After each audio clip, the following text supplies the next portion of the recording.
Boa noite, muita paz a todos aqui presentes.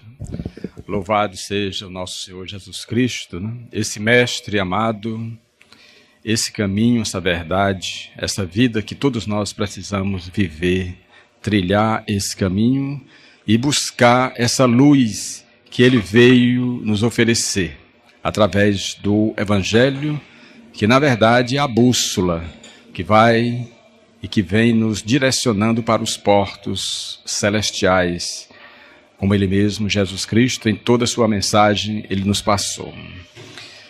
Jerusalém, também conhecida como a Grande Sião, devido à localização topográfica dela. O Mar Morto ficava aproximadamente uns 300 metros abaixo de Jerusalém. E esse Mar Morto, na verdade, ele recebia as águas do Jordão, do Mar da Galileia, e que ao receber essas águas, ele simplesmente não dava continuidade às suas passadas. Então, o Mar Morto, devido ao sal muito forte, ele assim atuava como uma fonte egoísta, não podendo-se assim utilizar dessas águas devido à sua salinidade. Mas Jerusalém, nós poderíamos contemplar o ribeiro do Cedron, que corria, serpenteava as suas águas para que os peregrinos pudessem chegar até ali.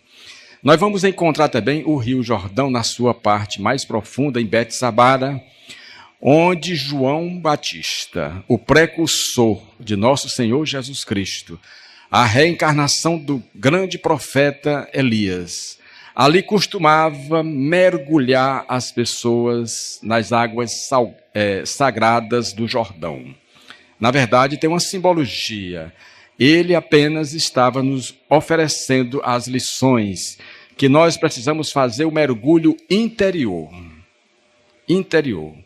Somente através com esse mergulho interior é que nós vamos chegar à autoiluminação. E a autoiluminação são necessárias as nossas ações para que nós nos libertemos assim das peias que ainda nos prendem as asas devido às nossas ações cometidas no passado. Nós vamos encontrar também, ali naquela região, o lago de Genezaré, o mar da Galileia ou de Tiberíades, que era um lago de água doce, onde os pescadores retiravam assim, o sustento das suas famílias. Então era costume Pedro, Tiago, João e tantos outros ali lançar as suas redes. E foi aonde Jesus Cristo encontrou Pedro pela primeira vez lavando as suas águas, e ali ele o chamou para lançar as redes não mais no mar da Galileia, mas na massa humana, procurando assim subtrair os filhos de Deus do ódio, da vingança e da violência.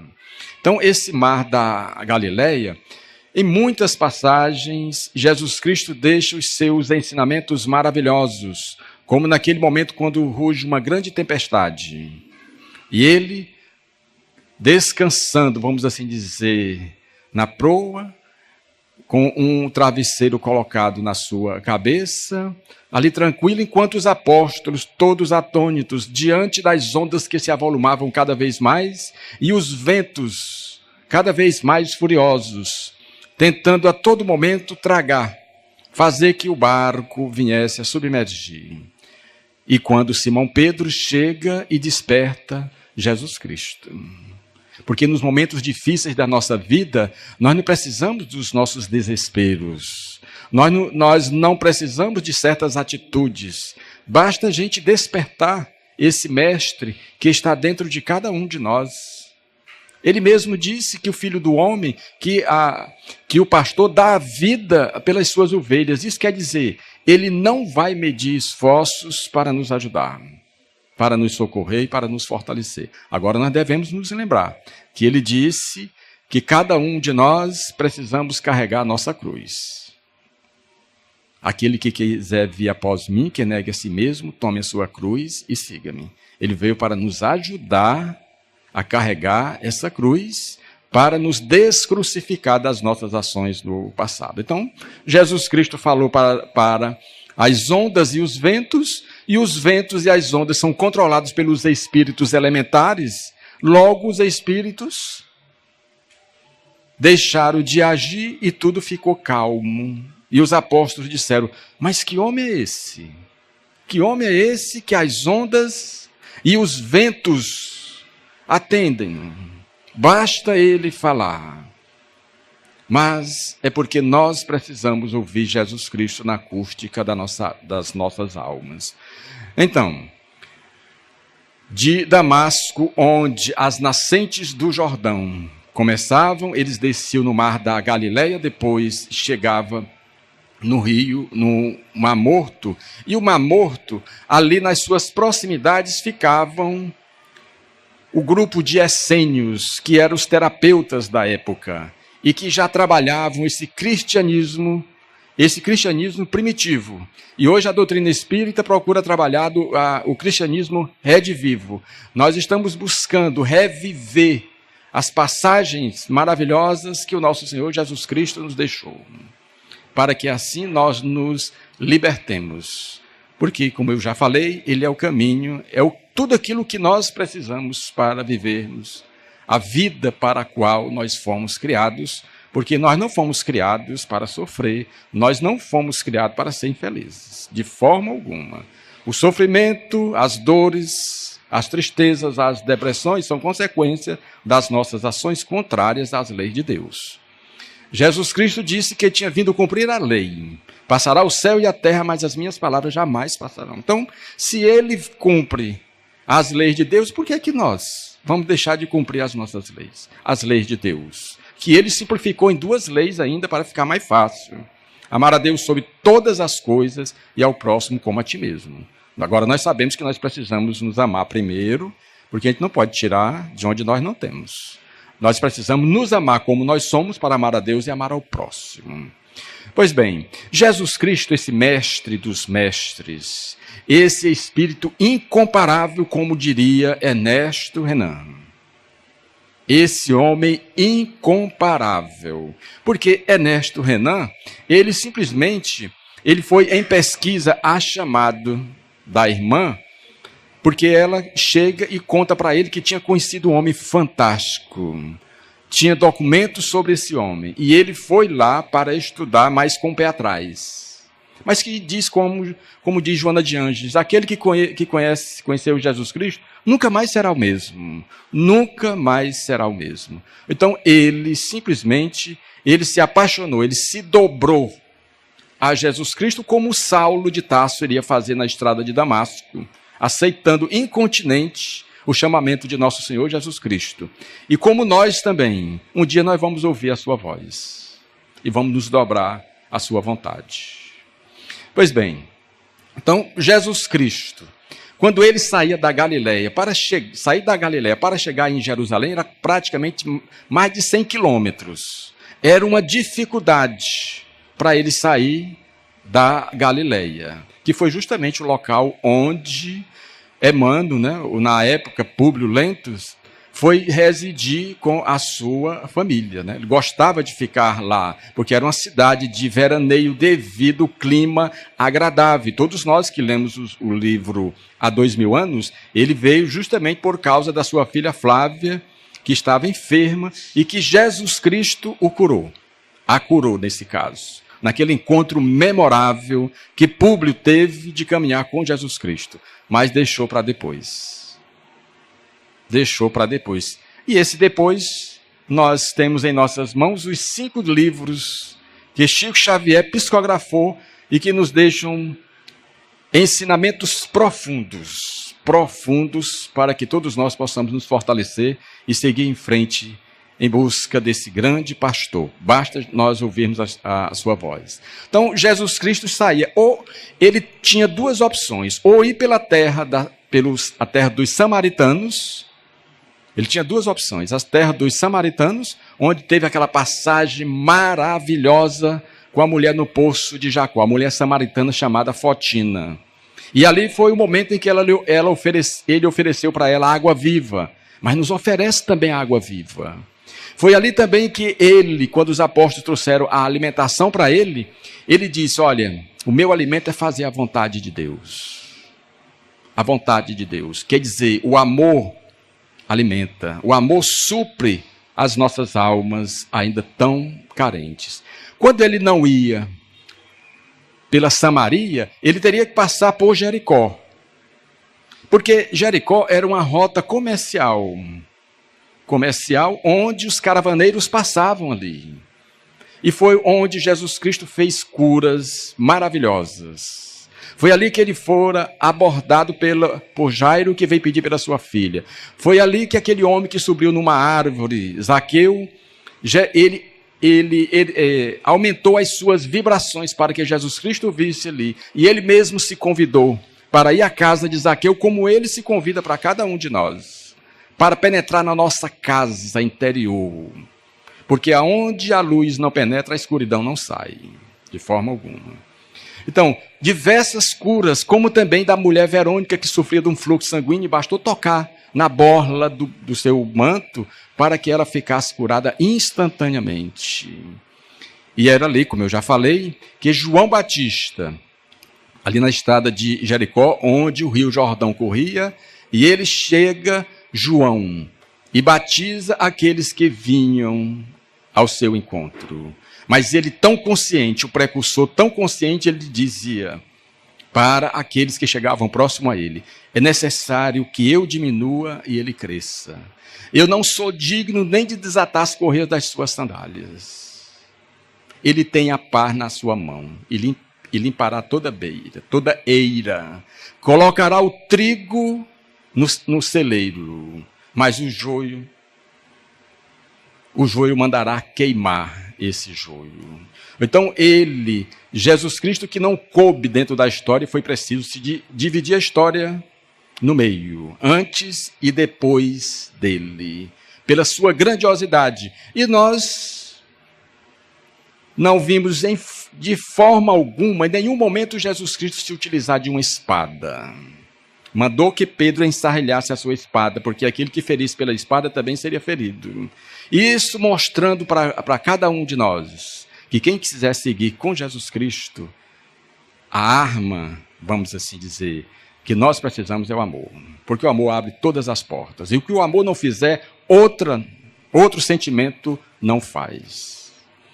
Então, Jesus Cristo chegava em Jerusalém e não procurava a casa de Maria Marcos, que era justamente a mãe de João Marcos, o segundo evangelista que não caminhou com Jesus Cristo, mas foi discípulo de Paulo já no final. Ele não procurava a casa de Maria Marcos, mas sim a granja dos irmãos, Maria, Marta e Lázaro, que eram órfãos e trabalhavam com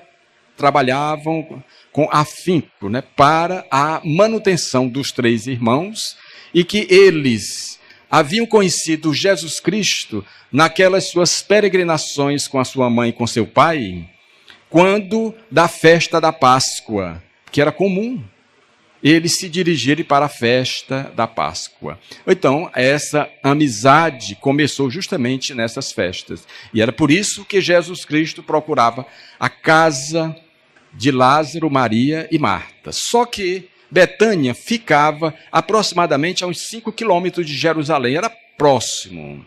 Mas entre Jerusalém e Betânia ainda existia Betfagé, que foi justamente aquela cidade onde Jesus Cristo, antes da entrada triunfal, ele manda os 2 apóstolos através da dupla visão que ele tinha. Disse: olha, vão lá, vocês vão encontrar numa casa uma jumenta com o seu jumentinho, amarrados. Você chegue lá e diga que eu preciso do jumentinho. Da mesma forma que ele falou, os apóstolos chegaram lá e comprovaram. E o homem aqueceu, oferecendo o jumentinho para aquela entrada triunfal em Jerusalém. Pois bem, então quando ele chegava na casa de Maria, de Marta e Lázaro, era aquela festa. Maria era mais nova. Então, quando Jesus Cristo chegava, ele não chegava só, chegava com os outros apóstolos. E naquele momento que Jesus Cristo se sentava e colocava um braço nas almofadas, porque era costume, para que Marta e Maria e outros servos assim pudessem alimentar o mestre. Mas Maria ficava aos pés de Jesus Cristo, ouvindo o que Jesus Cristo tinha para dizer. Infelizmente, os apóstolos não colocaram nos seus escritos esse diálogo que Jesus Cristo tinha com Maria. Mas, com certeza, deveria ser um diálogo transcendental, porque Maria ficava deslumbrada com as palavras de nosso Senhor Jesus Cristo. Imagine nós que estudamos o Evangelho, imagine Maria diante de Jesus Cristo, sorvendo ali, daquela fonte inexpugnável, aquela água viva, que penetrava no fundo da sua alma. Com certeza, nós também não deixaríamos de estar ali, curvados aos pés de nosso Senhor Jesus Cristo. E Marta, como Jesus Cristo chegava com os apóstolos, e muitas vezes com Maria Madalena, com Joana de Cusa, Maria de Cleófas, Maria de Jerusalém, que eram as mulheres que caminhavam com Jesus Cristo, né? Marta chega e disse: mestre, pede a Maria que se erga, que se levante e venha me ajudar nos afazeres domésticos. Por quê? Eram muitas pessoas para serem alimentadas. E Jesus Cristo olha para Marta e diz: Marta, Marta, andas muito atarefada, mas bem pouca coisa é necessário para a conquista do reino dos céus. E apontando para Maria, disse: Maria, olha, Maria escolheu a melhor parte, da qual não será tirada. Isso quer dizer o quê? O que Jesus Cristo passava para Maria não era material, e sim espiritual. Por isso é que Marta não alcançava os ensinamentos de nosso Senhor Jesus Cristo, porque Marta era mais material. Ela estava mais ligada ao material. E Dom Helder Câmara, em certo momento da sua vida, ele disse: olha, eu gostaria de ter as mãos de Maria. Aliás, o coração de Maria e as mãos de Marta. Quer dizer, foi uma felicidade incrível de Dom Helder Câmara. E Leon Denis, o poeta do Espiritismo, disse que Maria estava onde terminava a terra e começava o céu. E Marta, onde começava a terra. Porque quanto mais material nós formos, mais nós ficaremos amarrados, arraigados a esse mundo terreno. Jesus Cristo mesmo nos diz que nós precisamos amontoar os nossos tesouros não aqui na terra, onde as traças e a ferrugem destrói, e os ladrões desenterram e roubam, mas no céu. Então, se é no céu, é um estado da alma, é dentro do espírito. Então, as coisas materiais não dá para nós armazenarmos dentro dos nossos espíritos. Então, deve ser o quê? Amor, perdão, humildade, simplicidade. É aquilo que cabe dentro dos nossos corações. Então, depois do jantar, em que Jesus Cristo participava com os apóstolos, e Jesus não era uma pessoa como muitos imaginam. Ele era uma pessoa brincalhão. Gostava de brincar com os apóstolos, é tão tal que ele colocava apelidos nos apóstolos. Os Boanerges, que era João e Tiago, e Pedro ele chamou de Simão Barjonas, né? E tu és pedra. Mateus ele chamava de Levi, certo? Então ele tinha essa intimidade com os apóstolos, porque é necessário para ele alcançar a alma desses companheiros de jornada. Quando Jesus Cristo terminava a refeição, ele subia no Monte das Oliveiras, ou Getsemane, também conhecido como lugar do azeite. Por quê? Porque lá era costume se espremer a oliva para a fabricação do azeite. Por isso também chamado Getsemane. E aquela primeira golda, né, da oliva que saía, eles vendiam, era um preço mais caro e já estava encomendado para as pessoas mais abastadas. A segunda golda, vamos assim dizer, era para aqueles que não tinham muitas condições. E a terceira já servia como óleo para as lamparinas, vamos assim dizer. Então era costume se sentir o cheiro da oliva ali, no Monte das Oliveiras. E Jesus Cristo ali estava, em confabulação com o Pai. Quer dizer, um espírito perfeito, como Jesus Cristo, ele estava ali conversando com Deus, e nós não temos o hábito assim da oração. Às vezes nós dormimos, às vezes a gente começa o Pai Nosso, não sabe se está no começo, se está no meio, se está no fim, e ainda queremos que Deus ouça as nossas preces. Ficamos chateados, porque quando a gente acorda de manhãzinha, tem um pesadelo, entendeu? Mas vamos ver como nós estamos fazendo as nossas preces. Ele mesmo disse, olha, quando tiver que fazer uma prece, não façais como os doutores da lei, que sobem nos lugares mais altos de Jerusalém e lá começam a falar com Deus. Mas não é com Deus que eles querem falar. Eles querem impressionar aquelas pessoas que estão passando ali por próximo. Quando vós desejais fazer uma prece, adentrai dentro do seu coração e faça a prece a Deus. Porque antes mesmo de você pedir, Deus já sabe o que você precisa.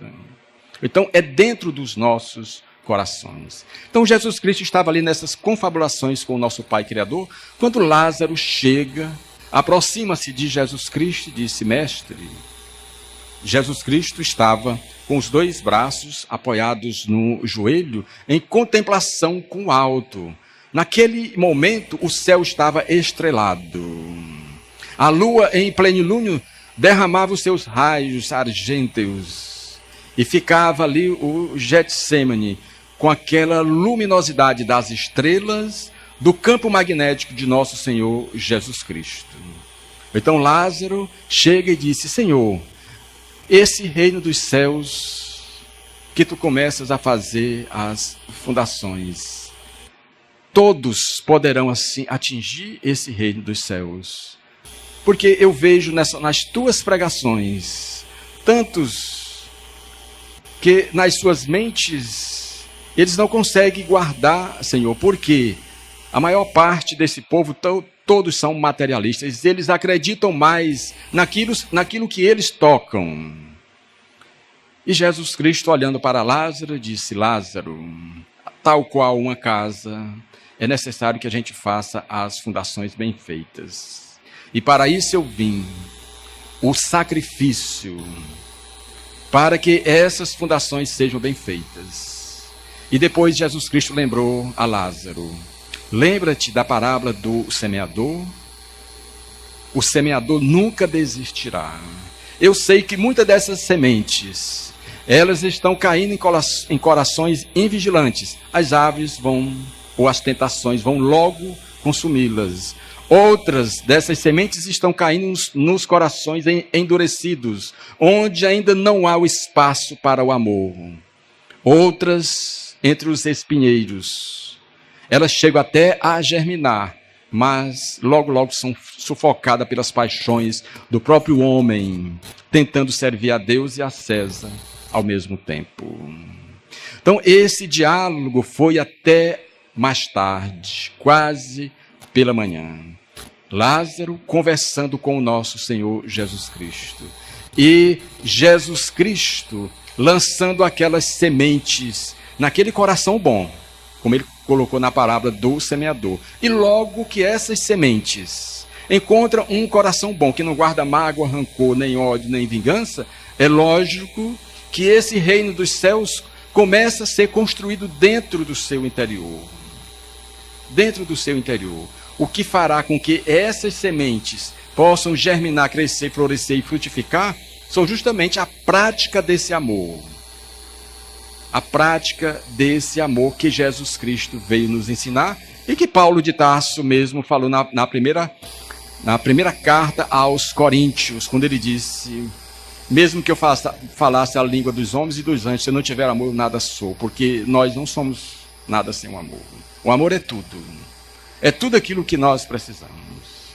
Depois, Jesus Cristo, logo pela manhã, ele saiu com os apóstolos. Quer dizer, ele não foi na direção de Belém, ele voltou ali para Jerusalém.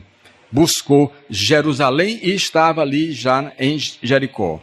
Quando um emissário de Maria e de Marta chegou até ele e lhe disse, com certeza Maria e Marta sabiam onde Jesus Cristo estava, porque ele encontrou com facilidade. Ele passou um dia para chegar onde Jesus Cristo estava. E ele disse, mestre, aquele que tu amas está enfermo. E as irmãs pedem para que o Senhor possa ir até lá, porque o caso é grave. E Jesus Cristo diz o seguinte, que aquela doença não é doença de morte. Isso ele já tinha certeza. Como médico das nossas almas, ele já tinha a certeza e procurou passar para esse homem, para esse emissário. E ele saiu e voltou para Betânia.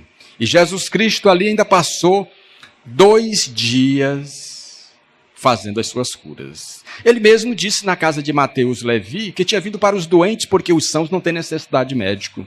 Tinha vindo chamar os pecadores ao arrependimento, porque é preciso primeiro nós nos arrependermos. É quando nós aceitamos os nossos erros. Se nós não nos arrependermos, nós vamos estar somente nos enganando. Como ele fez, quando ele falou com Dimas, o bom ladrão, que ele estava crucificado entre Gesta e Dimas ali, e ele promete o paraíso para Dimas. Logo, logo tu estarás comigo no paraíso. Isso não quer dizer que ele, do último suspiro, logo o Dimas também saiu com ele para o paraíso. Porque ele disse que não nos deixaria órfão. Estaria conosco aqui em todos os momentos da nossa vida e ainda passou mais de 40 dias aqui na terra, surgindo para os apóstolos. Então, aquelas pessoas que recorriam a ele, ele curava porque ele veio para isso. E é tão tal que chega um homem surdo e mudo.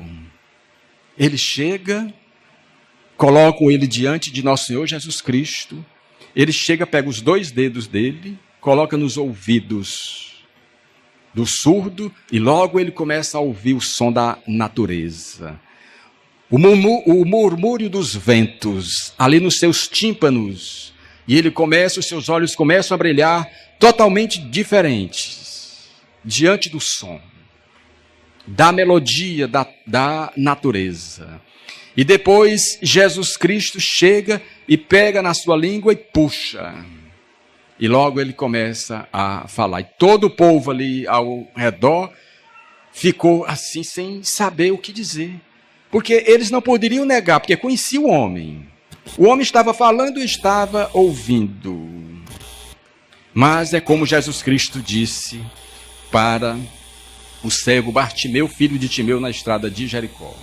O que é que tu queres que eu te faça? Tu acredita que eu possa mesmo te curar? Diz, acredito, Senhor. E ele devolveu a visão ao cego Bartimeu, filho de Timeu. O que nós precisamos é isso. Cada um de nós precisamos nos aproximar mais de nosso Senhor Jesus Cristo. Ele tem tudo aquilo que nós precisamos. Ele tem tudo. Agora, nós precisamos renunciar a muita coisa. Não podemos servir a Mamon, de forma alguma. Nem tentar servir a 2 senhores, a Deus e a César, de forma alguma. Nós precisamos nos decidir. E dar os testemunhos como Paulo de Tarso assim o deu. Quantas chibatadas ele não levou? Quantas chibatadas? Quantas vezes ele não foi apedrejado? E no último momento, no último apedrejamento, ele diz que agora ninguém me toque, porque eu trago as marcas do Cristo. Marcas profundas. E ele foi um esteio, um exemplo para cada um de nós. Até que nos pântanos romanos, ele havia sido conduzido pelos soldados romanos. Ele baixa a cabeça para que a lâmina romana pudesse assim separar da cabeça, do corpo. E eles temem. E Paulo olha assim para ele e diz, olha, eu já cumpri minha tarefa. Falta somente vocês agora cumprir. E eles assim fizeram. Então, nós precisamos de Jesus Cristo. Nós precisamos do pastor, nós precisamos ouvir a sua voz. Então Jesus Cristo passou 2 dias ali e os apóstolos chegam, em dado momento quando Jesus Cristo disse para ele que agora vamos a Betânia. Aí disse, mas Senhor, já desejavam te apedrejar e tu voltas agora lá? Ele disse, olha, aquele que caminha de dia não tropeça.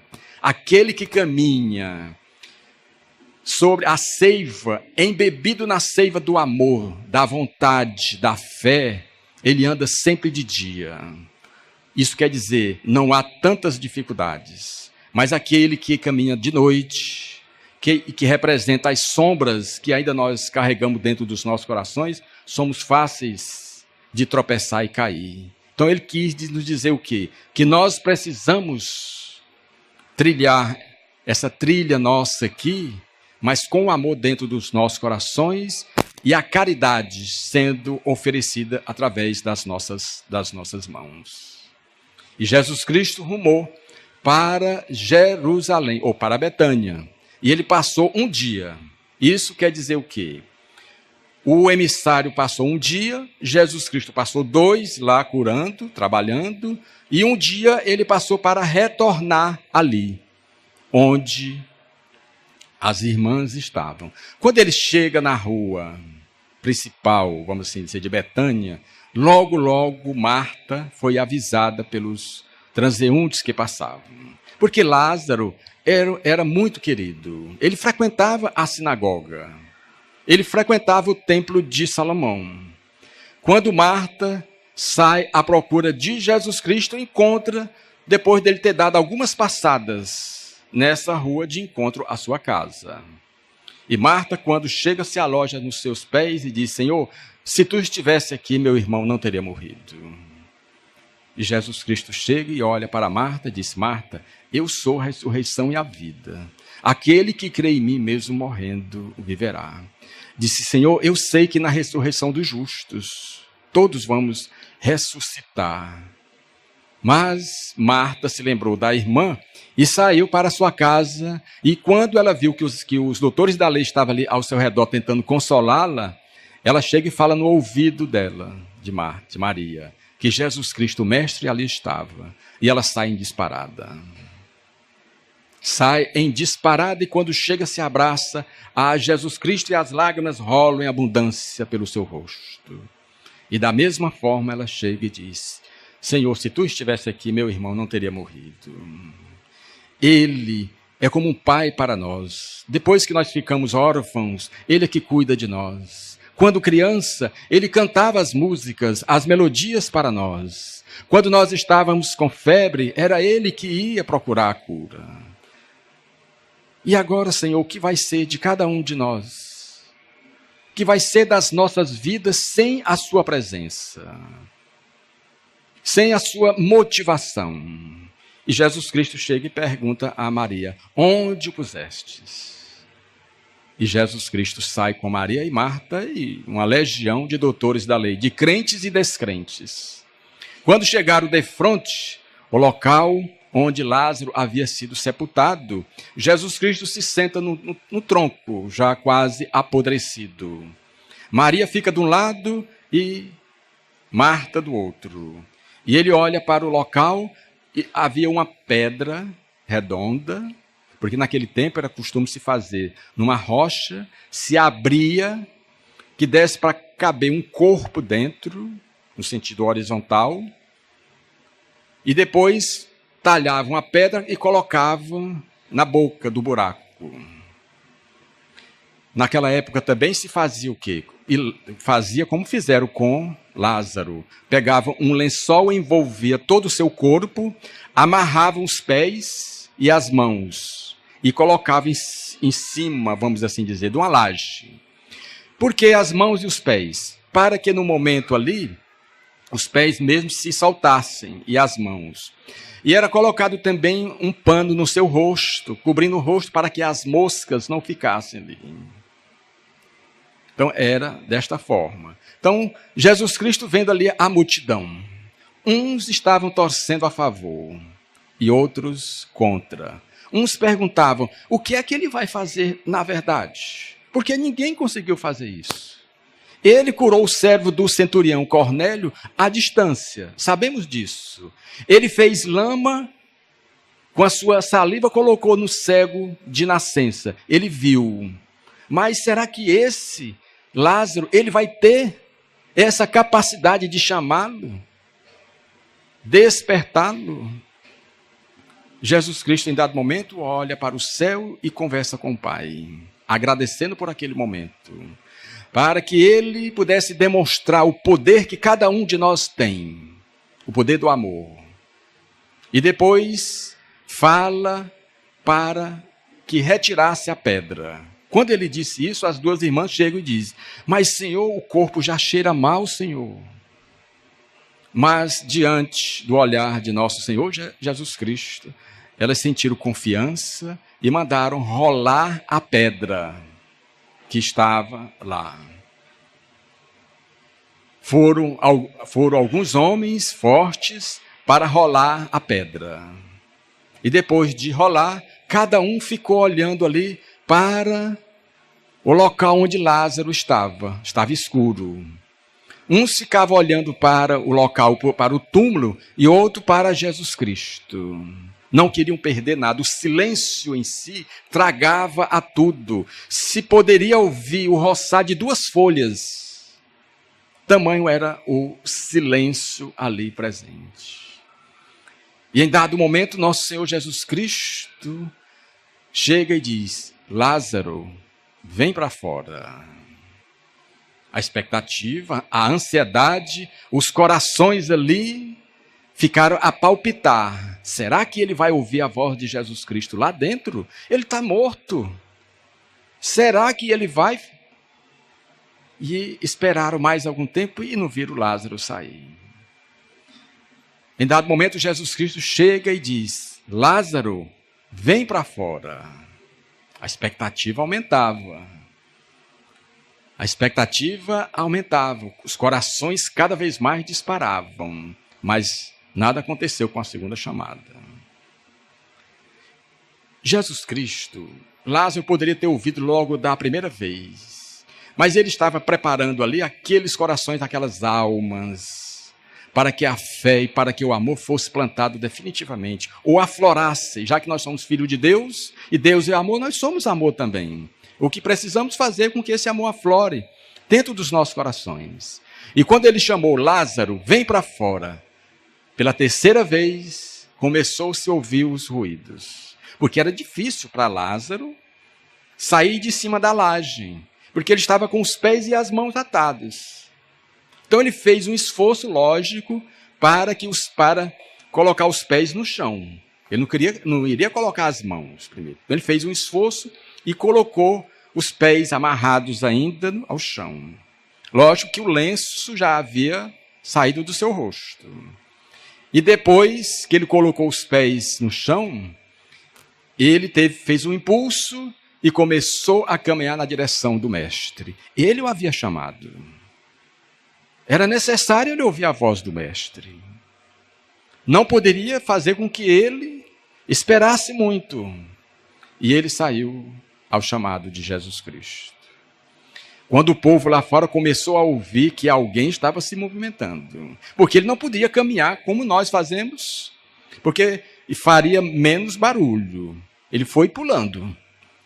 E era fácil quem estava lá fora ouvir que alguma coisa normal estava acontecendo ali. Alguma coisa.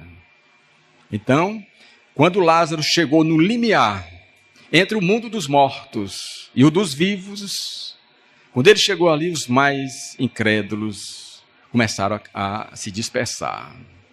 Porque era uma coisa diferente. Um morto 4 dias. Eles tinham a comprovação. Como é que ele estava ali agora?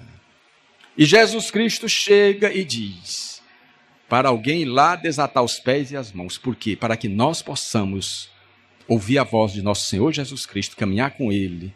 É preciso nós desamarrarmos as nossas mãos e os pés, do orgulho, do egoísmo, do ódio, da vingança. Não podemos caminhar com o nosso Senhor Jesus Cristo guardando ódio, egoísmo, ódio e a vingança dentro dos nossos corações. Não tem.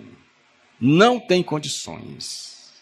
E Lázaro, depois de tirado, as amarras, ele chega diante de Jesus Cristo. Maria estava do lado direito e Marta do lado esquerdo. Ele chega e se abraça ao Mestre amado. Senhor, eu agora tenho uma resposta do reino dos céus. Naquele dia que eu te perguntei lá no Monte das Oliveiras. Então, Senhor, eu já sinto esse reino dos céus dentro do meu coração. E quem sente o reino dos céus dentro do seu coração tem mais facilidade de ouvir a tua voz e caminhar contigo, enfrentando todas as dificuldades pelo caminho. E Lázaro, que estava morto, ouviu a voz de Jesus Cristo.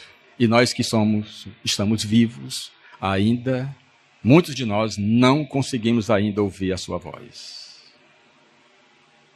E é preciso nós ouvirmos a voz de nosso Senhor Jesus Cristo. Eu costumo dizer, o que é que nós queremos mais? Quais são os exemplos, as provas que nós queremos para ter essa certeza de que Jesus Cristo é a verdadeira luz, é o verdadeiro caminho, é a verdadeira vida que nós precisamos viver? O que é que nós precisamos mais?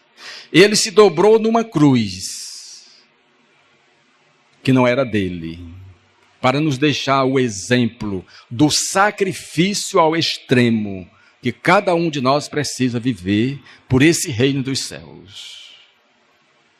E nós já quantas vidas nós já tivemos para fazer com que essas sementes do reino dos céus germinem dentro dos nossos corações. Nós estamos chegando na regeneração do mundo, vivendo já a transição planetária, e Jesus Cristo deixou bem claro numa parábola, que no final dos tempos os anjos do céu descerão, lançarão suas redes na massa, na mole humana, ou no mar da vida. Depois de lançado as redes, vão puxar essas redes e sentar-se-ão à orla, e começarão a separar os peixes maiores dos menores, os maiores em virtudes, e os menores aqueles que se deixaram seduzir por César, pelos poderes que César oferece ainda, estando bem vivo dentro dos corações dos filhos de Deus aqui neste mundo. Então, a ressurreição de Lázaro, na verdade, foi uma ressurreição. Porque a ressurreição quer dizer o espírito que volta o mesmo corpo. E ele voltou para o mesmo corpo porque ele não havia, os laços do seu espírito não tinham sido desligados do corpo. Então houve uma ressurreição. Depois que os laços do espírito são desfeitos do corpo, só nós temos duas opções. Ou através da materialização do ectoplasma doado pela natureza e pelos médios, ou então através da vidência. Da vidência você pode ver o médium vidente, pode ver. Ou então esperar por uma nova encarnação. Aí já vem com um corpo diferente. A não ser com alguns traços que a gente vê familiares nossos nascer com sinais. O que mostra a reencarnação, outro corpo. E a pessoa trazendo os sinais de família. Então isso nós podemos comprovar aí a todo momento, a todo instante. Portanto, nós precisamos ouvir a voz do grande pastor quando ele disse que o bom pastor dá a própria vida pelas suas ovelhas. E que ainda existe muitas ovelhas fora desse aprisco. Mas o bom pastor sempre zela pelas suas ovelhas, porque é a sua missão levar cada ovelha dessa ao redil divino. Mas para isso, é necessário que nós ouçamos a voz do Mestre, quando ele disse: vinde a mim todos vós que estáis cansados, oprimidos, enfermos, desesperados, que eu vos aliviarei. Tomai sobre vós o meu jugo, que é leve e meu fardo é suave, e sabei que sou manso e humilde de coração. Aí encontrarei repouso para as vossas almas aflitas e angustiadas. Eu sou o pão da vida, aquele que come do meu pão jamais terá fome, aquele que beber da minha água jamais terá sede, e aquele que caminhar comigo jamais andará em trevas. Eu sou a ressurreição e a vida, aquele que crê em mim mesmo morrendo viverá. Pedi e obtereis, buscai e achareis, batei arretei-se-vos-á. Todo aquele que pede, ele recebe, todo aquele que busca, ele encontra, todo aquele que bate a porta de Deus, a porta se abre. Eu sou a ressurreição e a vida, aquele que crê em mim, mesmo morrendo, viverá. Eu sou o caminho, a verdade e a vida. Ninguém irá ao Pai que não seja pelas pegadas luminosas do meigo Rabi da Galileia. Obrigado, meus irmãos.